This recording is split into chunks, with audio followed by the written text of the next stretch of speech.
So this is a game I've been wanting to talk about situational betting, a perfect example of what sharps and the public like to look at, and how situational betting works. This is just one of many examples I can give. Uh, I like to go back and look at previous game highlights to see how the games are going. I even watch some of the film. All right, so if you look at this example right here, we have Boston College against Richmond. Okay, I exactly know why Kansas won this game. I had a play on this game.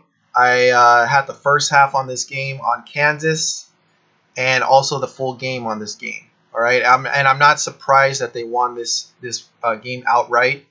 Les Miles is the coach for Kansas. Really good coach.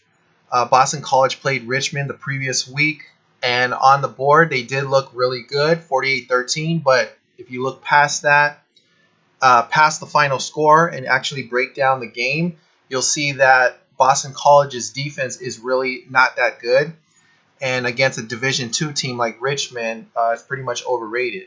All right, Kansas, on the other hand, is a decent team. They're not as bad as they look.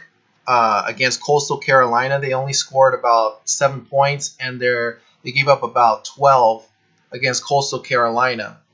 So the quarterback in that game threw 2 interceptions. He threw one in this game right here, but he quickly recovered, and Kansas ended up blowing them out. So Kansas is not really that bad. So they really needed to just fix the offense, and that's what they did in this game. And that's why you see these lopsided scores of 48-24 like this. They had Boston College as a 20-point favorite. All right, so not that hard to pick these games if you know what to look for.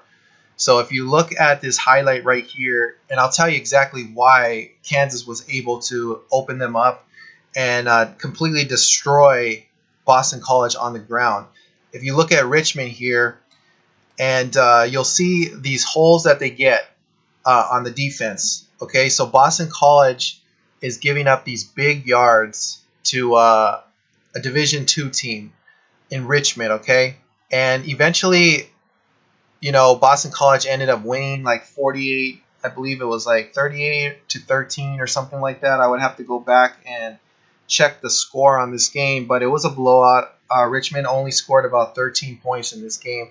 But if you look at these holes that they're getting, the defense for Boston College really didn't look good. There's several highlights in this game where they're just running through the defense, and Boston College is not making tackles, and it's so easy for them to get into the secondary. So look at this play right here. He gets sacked.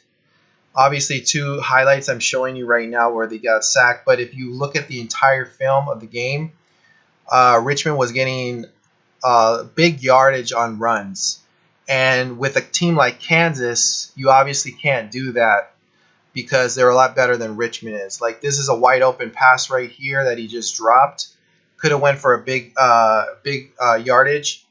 And then if you just fast forward to some of these plays here, you'll see some big gains from Richmond here.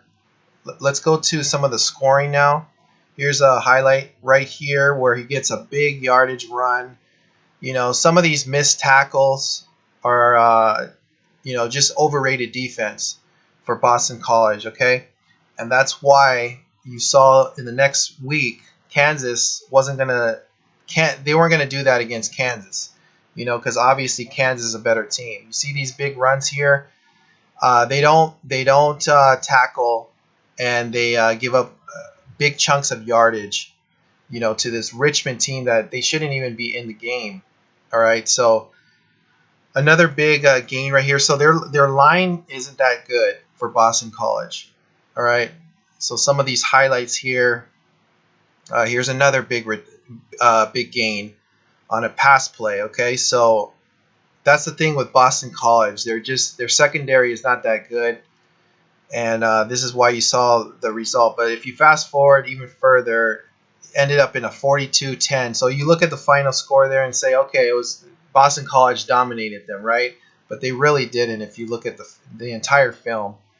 Okay, so going back to this game right here, you'll see this line open up at 20, close at 18.5. What was going on in this game was they were actually buying this game.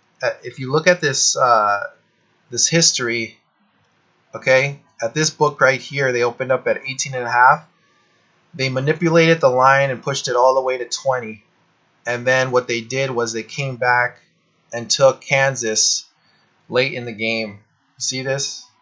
They brought it back down to 19.5. So they pushed it from 18.5 all the way to 20 early in the week, get the public a little bit excited, and then they went ham on Kansas and took Kansas late in the game.